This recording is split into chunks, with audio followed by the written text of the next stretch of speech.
বহু জল্পনা কল্পনাৰ অন্তত ঘোষণা হ'ল ধেমাজি জিলাৰ নৱগঠিত চিচি বগা বিধানসভা সমষ্টিৰ বিজেপি দলৰ প্ৰাৰ্থীৰ টিকট আৰু ইতিমধ্যেই ঘোষণা হৈছে মাছখোৱা জিলা পৰিষদৰ সদস্য জীৱন চন্দ্ৰ গগৈয়ে লাভ কৰিলে চিচি বগা সমষ্টিৰ টিকট।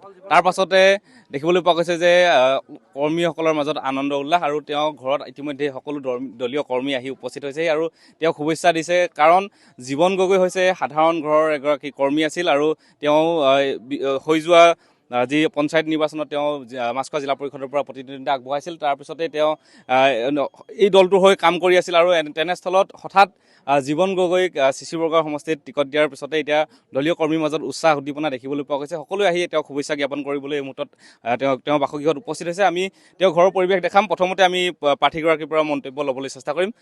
দাদা, আপুনি যিহেতু চিচি বৰগাঁও টিকটটো লাভ কৰিলে, আপোনাৰ এতিয়া এই মুহূৰ্তত অনুভৱটো কেনেকুৱা প্ৰথমতে আমি জানিব বিচাৰিম। মই ভাৰতীয় জনতা পাৰ্টি ৰাষ্ট্ৰীয় দলৰ ৰাষ্ট্ৰীয় সভাপতি আমাৰ নবীন নীতিন ডাঙৰীয়াক ধন্যবাদ জনাইছোঁ। আমাৰ ৰাজ্যিক সভাপতি দিলীপ শইকীয়া ডাঙৰীয়াক ধন্যবাদ জনাইছোঁ। মুখ্যমন্ত্ৰী ডক্টৰ হিমন্ত শৰ্মাক ধন্যবাদ জনাইছোঁ। ৰণোজ পেগু ডাঙৰীয়াক ধন্যবাদ জনাইছোঁ। লগতে মোৰ পিতৃস্বৰূপ তথা ৰাজনৈতিক গুৰু পুৰাণ বৰুৱাৰ ধন্যবাদ জনাইছোঁ। আৰু আমাৰ দলীয় যিখিনি কাৰ্যকৰ্তা আছে তেখেতলোকৰ অনুপ্ৰেৰণাত আজি মই এই চিচি বগা সমষ্টিৰ বিধায়কৰ যিটো প্ৰাৰ্থিত্ব পাবলৈ সক্ষম হৈছোঁ। পৰিকল্পনা কৰিছিলে নে আপুনি কেতিয়াবা বিধায়কৰ বাবে আপুনি প্ৰতিদ্বন্দ্বিতা কৰিম বুলি? মই মনতে ভাবোঁ, কাৰণ মই আজি 25 বছৰ এই দলটোত কাম কৰি আছোঁ আৰু মোৰ যিখিনি দলীয় কাৰ্যকৰ্তা তেখেতলোকৰ মোৰ প্ৰায় সম্পৰ্ক হয়। কাৰণ মই মণ্ডল প্ৰেচিডেণ্ট আছোঁ 6 বছৰ। মই গোটেই চিচি বগা সমষ্টিৰ সকলো আমাৰ মণ্ডল তথা মৰ্চাৰ সকলো কাৰ্যকৰ্তা লগ পাওঁ, আমি আলোচনা কৰোঁ। কিন্তু মই সেইটো এটা মনতে ভাবিলোঁ, ধাৰণা আছিল যে মই যদি নিৰ্বাচনত উঠোঁ তেখেতলোকে নিশ্চয় মোক তেখেতলোকৰ যি নীতি আদৰ্শ মানি মোক নিশ্চয় তেখেতলোকে জয়যুক্ত কৰিলে মোৰ বিশ্বাস আছিল। আৰু তেখেতলোকে হয়তো মোক এই ভাৰতীয় জনতা পাৰ্টীৰ বিধায়ক পদটো দিব বুলি মই কেতিয়াবা অনুভৱ কৰোঁ মাজে মাজে, কিন্তু মই প্ৰকাশ নকৰোঁ। হয়, নিশ্চিতকৈ আপোনাৰ যি প্ৰাৰ্থিত্বৰ কথাটো যোৱাকালিৰ পৰা বিশেষকৈ চৰ্চা আহিছিল। আপোনালৈ প্ৰথম কোনে এই প্ৰস্তাৱটো দিছিল বা কেনেধৰণে আচলতে প্ৰক্ৰিয়াটো হ'ল আৰু কেনেধৰণে আপুনি নিৰ্বাচিত হ'ল, এই বিষয়ে অকণমান চমুকৈ ক'ব নেকি? বিশেষকৈ ইয়াত আমাৰ যিসকল প্ৰতিনিধি আমাৰ প্ৰাৰ্থিত্ব ৰাখি আছিল তেখেতলোকৰ আমাৰ দলত আছিল যদিও তেখেতলোকে যিখিনি আমাৰ দলীয় হকে কাৰ্যক্ৰম কৰিব লাগিছিল, আমাৰ দুই এজন আছিল। কাৰণ ইজন দলীয় কৰ্মীয়ে আমাৰ খালী নতুনকৈ আহিছে, কিন্তু আমি 25 বছৰে দলৰ হকে দলৰ স্বাৰ্থৰ হকে আমি ত্যাগ কৰি আহিছোঁ। সেই সুবাদতে আজি হয়তো দলে মোক এই পদবীটো বা চিচি বগা বিধায়ক পদটো যাচিছে, প্ৰাৰ্থিত্ব প্ৰদান কৰিছে। বিশেষকৈ আপুনি দলীয় আপোনাৰ যি যাত্ৰা, আপুনি 25 বছৰ যিহেতু আপুনি দলৰ লগত লাগি আছে বুলি কৈছে, কেনেধৰণে আপুনি কাৰ্যনিৰ্বাহ কৰিছিল তাৰ বিষয়ে অকণমান কৈ দিয়ক। মই প্ৰথমতে বুথৰ প্ৰেচিডেণ্ট আছিলোঁ, তাৰ পাছতে মৰ্চাৰ ছেক্ৰেটৰী হৈ আছিলোঁ। এটা সময়ত মই পঞ্চায়তৰ প্ৰেচিডেণ্ট হ'লোঁ। সেইখন মই শক্তিকেন্দ্ৰ আহ্বায়ক নাছিল, তেতিয়া প্ৰেচিডেণ্ট আছিল। আৰু এটা সময়ত মই শক্তিকেন্দ্ৰ আহ্বায়ক হ'লোঁ। আৰু তাৰপাছতো মই মণ্ডলৰ ছেক্ৰেটৰী হিচাপে কাম কৰি আছিলোঁ। আৰু মই তাৰপাছত আকৌ পুনৰ মণ্ডল প্ৰেচিডেণ্ট হিচাপে 6 বছৰ দিন কাৰ্যনিৰ্বাহ কৰিছিলোঁ। হয়, নিশ্চিতকৈ এতিয়া আপুনি মাছখোৱা জিলা পৰিষদৰ সদস্য আছিল। যিহেতু আমি গম পাওঁ আপোনাৰ ঘৰ কেঁচা বুলি আমি শুনি আছিলোঁ, আজি আপোনাৰ ঘৰটো আমি প্ৰত্যক্ষ কৰিলোঁ। ঘৰ কেতিয়া আপুনি নিৰ্মাণ কৰিলে বা এই পথছোৱা আপোনাৰ এতিয়াও পকীকৰণ হোৱা নাই? হয়, এইসমূহক লৈ এতিয়া কেনেধৰণৰ পৰিকল্পনা আছে? মই জিলা পৰিষদৰ সদস্য হোৱাৰ আগতে ঘৰটো বনাইছোঁ লোন লৈ। মই চৰকাৰী নহয়, এইটো আমাৰ বন্ধন বেংকৰ পৰা লোন লৈ এই ঘৰটো বনাইছোঁ। মই যদি এনেকৈ যদি লোনখন কৰি থাকিলোহেঁতেন নিশ্চয় মই এই দলত মোক এনেকুৱা এটা গধুৰ দায়িত্ব নিদিলেহেঁতেন। কাৰণ মই আজি 6 বছৰ দিন মণ্ডল প্ৰেচিডেণ্ট হৈছিলোঁ, কিন্তু কংগ্ৰেছ চৰকাৰ যদি এনেকুৱা এটা মণ্ডল প্ৰেচিডেণ্ট হ'লহেঁতেন তেখেতৰ ঘৰ এনেকুৱা নহ'লহেঁতেন, আপোনালোকে দেখিছে। কিন্তু মই বন্ধন বেংকৰ লোন লৈহে ঘৰটো বনাইছোঁ। এইটো আমাৰ এতিয়া বৰ্তমান সমষ্টিটোৰ ৰাইজে সকলোৱে গম পাইছে আপোনাক প্ৰাৰ্থিত্ব প্ৰদান কৰিলে বুলি দলীয় তৰফৰ পৰা। ৰাইজলৈ বা সমষ্টিবাসীলৈ এতিয়া এই মুহূৰ্তত কি আহ্বান জনাব? ৰাজ্যবাসীলৈ এটাই অনুৰোধ, তেখেতলোকৰ যাতে মই সেৱা কৰি থাকিব পাৰোঁ সদায়। মোৰ ভাৱটোৱে হ'ল মই ৰাইজক সেৱা কৰা মনোভাৱ আছে মোৰ। গতিকে মই ৰাইজে সদায় সেৱা কৰিব বিচাৰোঁ আৰু সেই সুবাদতে মই ৰাইজে নিশ্চয় তেখেতলোকে মোৰ কৰ্ম যে লগ পাইছে দেখিছে, গতিকে তেখেতলোকে মোক নিশ্চয় তেখেতলোকে ভোটৰ দ্বাৰাই জয়যুক্ত কৰিব বুলি মই আশা ৰাখিছোঁ। নিশ্চিতকৈ ধন্যবাদ জ্ঞাপন কৰিছোঁ। দলীয় কৰ্মীৰ সৈতে কথা পাতিবলৈ চেষ্টা কৰিম, যিহেতু এই চি চি বৰুৱা সমষ্টিটোত প্ৰধান বৰুৱাৰ প্ৰতি এগৰাকীৰ নাম চৰ্চাত আছিল। তাৰ পৰিৱৰ্তে এতিয়া হঠাৎ এগৰাকী সাধাৰণ কৰ্মী কাৰ্যকৰ্তাক টিকট প্ৰদান কৰা হ'ল। আপোনালোকৰ মনত কেনেধৰণৰ এতিয়া উৎসাহ দিব?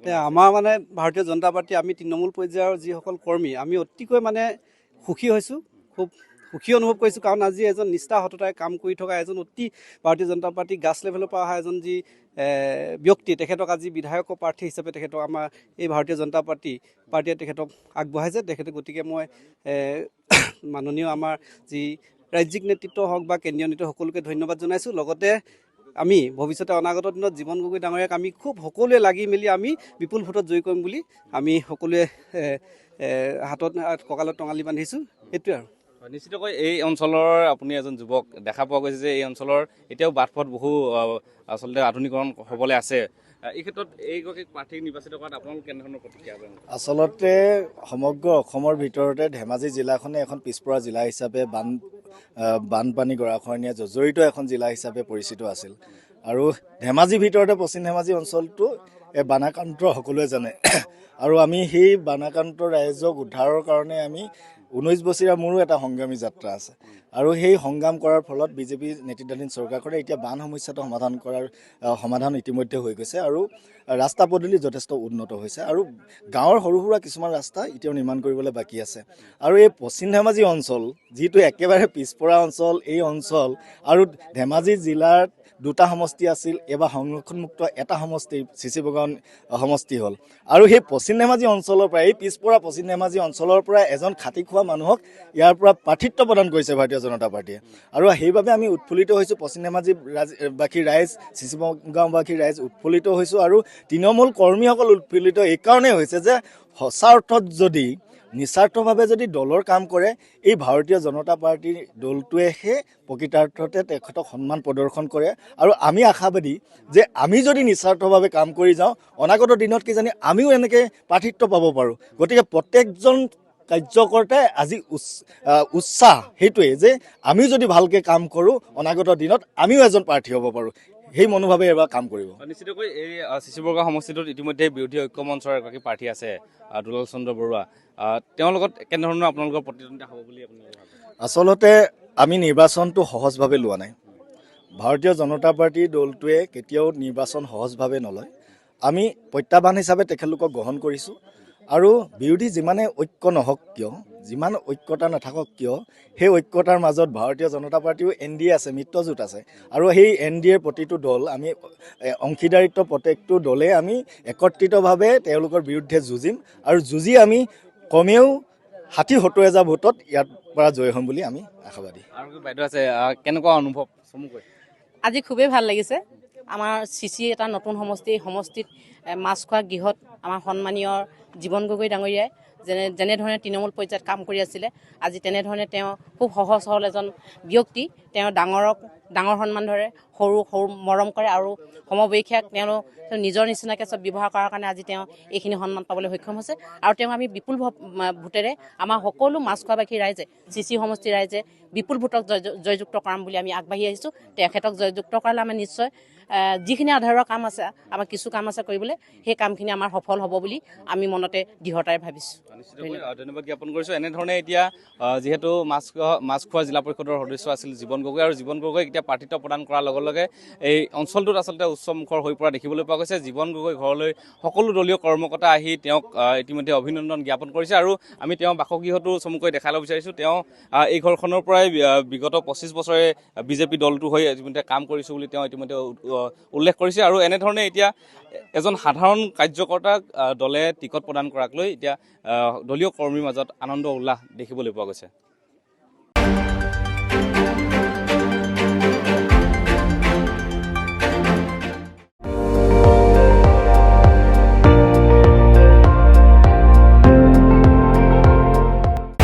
আপুনি চাই আছে ND24, সৰ্বশ্ৰেষ্ঠ নহয় সৰ্বোত্তমৰ দৌৰ।